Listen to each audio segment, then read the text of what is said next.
लद्दाख के मेरे भाइयों और बहनों, आज बड़े दुखी हृदय के साथ आपसे रूबरू होना पड़ रहा है। हम जानते हैं कि लोकतांत्रिक व्यवस्था में अपनी बात कहने का सभी को हक है और कहनी भी चाहिए। लेकिन कुछ दिनों से जिस प्रकार से हम जानते हैं, लद्दाख में एक अनशन रखा गया और हम चाहते हैं कि अनशन एक लोकतांत्रिक व्यवस्था का एक पार्ट है। लेकिन पिछले एक दो दिनों से जिस प्रकार से लोगों को भड़काया जाना, नेपाल और बांग्लादेश के साथ उसकी तुलना करना, कुछ लोग हम आने वाले समय में आग लगा देंगे, ये कर देंगे, पॉलिटिकल पार्टीज के ऑफिस को करेंगे, लोगों के घरों में जाकर के उनको मारेंगे, ये कौन सा तरीका है? इस प्रकार के जो तरीके हैं, इसको हम लोकतंत्र की व्यवस्था के खिलाफ मानते हैं। हम जानते हैं पिछले दिनों से जो एक मांगों को लेकर के बात चल रही है, केंद्र सरकार द्वारा इसकी बात मानी गई और ये कहा गया कि बातचीत को दोबारा से शुरुआत की जाएगी। हमने तो कोई नाम तय नहीं किए, नाम आपने तय किए और ये भी तय हो गया कि इस दिन हम बात करेंगे। लेकिन उसके बावजूद वहां पर आकर के एक ग्रुप आता है, धरने में जाता है, धरने के बाद निकलता है और आकर के जगह जगह पर आग लग जाती है, पत्थरबाजी होती है। ये लद्दाख की परंपरा नहीं है।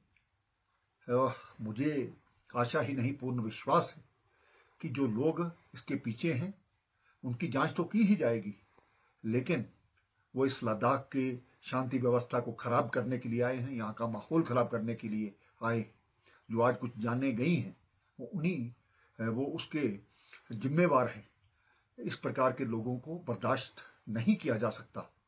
मैं एक बार ये जो लोग भड़का रहे थे, मैं शांति व्यवस्था की दोबारा से अपील करता हूं और जिन लोगों ने आज के इस सभी व्यवस्था को खराब करने के लिए ये कोशिश की, जब हमने सुबह यहाँ पर सीआरपी पुलिस को डिप्लॉय किया था, सिर्फ ठीक है एक बंद का आह्वान किया गया उस व्यवस्था को बनाने के लिए, लॉ एंड ऑर्डर रखने के लिए।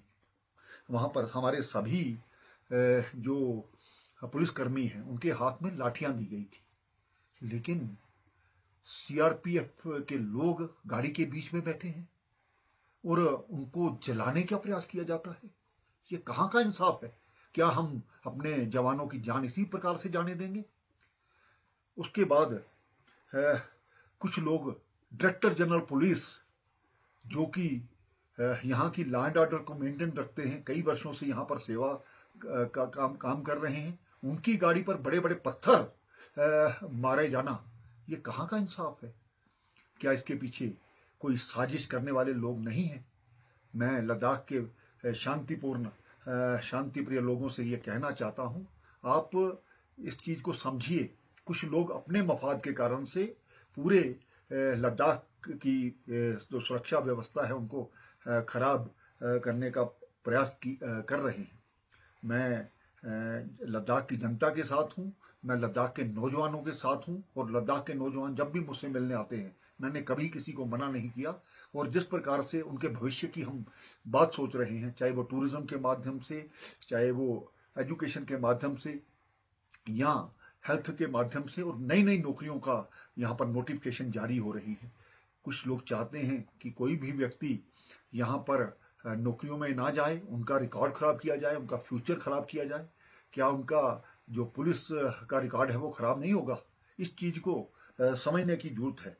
और मैं एहतियातन तौर पर हमने कर्फ्यू लगाया है, उन लोगों को भी बख्शा नहीं जाएगा जिन लोगों ने यहाँ पर माहौल खराब किया है।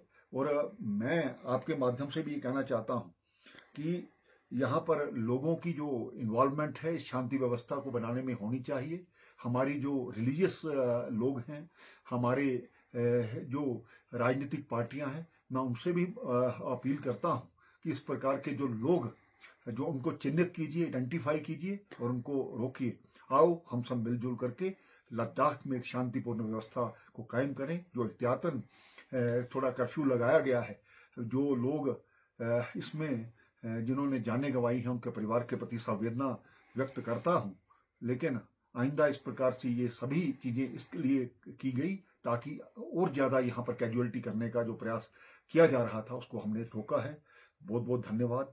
हम सब इसके बारे में सोचें और लद्दाख की शांति व्यवस्था बनाए रखें। धन्यवाद।